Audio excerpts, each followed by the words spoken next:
पूरा सड़कें JNG protest की आग से जल रही थी। हवा में गोलियों की आवाज गूंज रही थी और 19 लाशें जमीन पर गिर चुकी थी। इसी अफरा तफरी के बीच बलूवाटर में एक इमरजेंसी कैबिनेट मीटिंग बुलाई गई और वहीं नेपाल के होम मिनिस्टर रमेश लेखक ने अपना इस्तीफा prime minister KP Sharma Oli के सामने रख दिया।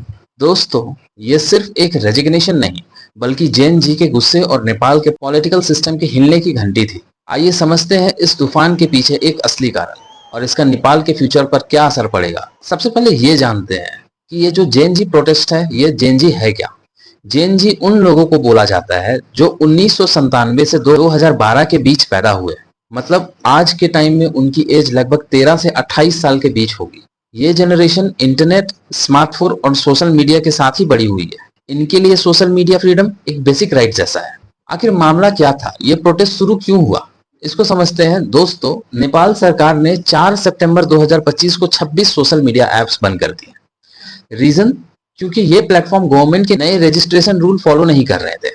सरकार चाहती थी कि हर सोशल मीडिया कंपनी नेपाल में ऑफिशियली रजिस्टर हो, अपना लोकल ऑफिस खोले और नेपाली कानून के हिसाब से डेटा को कंट्रोल करे। लेकिन कंपनीज ने ये रूल एक्सेप्ट नहीं किया। कुछ कंपनीज को छोड़कर, जैसे टिकटॉक, वाइबर, वीटॉक, निम्बूस, पोपो लाइव, मतलब सीधी बात ये थी कि डेटा कंट्रोल और रेगुलेशन के लिए बैन कर दिए गया। देखिए, बैन हो जाने पर लोगों का गुस्सा वाजिब था। उसका कुछ रीजंस हम लोग समझते हैं क्या।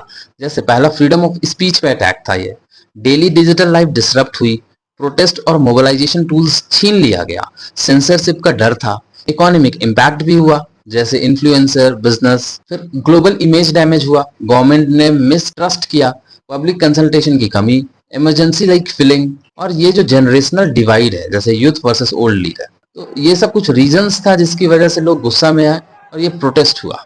तो दोस्तों, अब सवाल ये है, क्या नेपाल की जनरेशन जेएनजी की आवाज एक नया युग की शुरुआत करेगी, या फिर ये आंदोलन सिर्फ एक और सियासी क्राइसिस बन के रह जाएगा।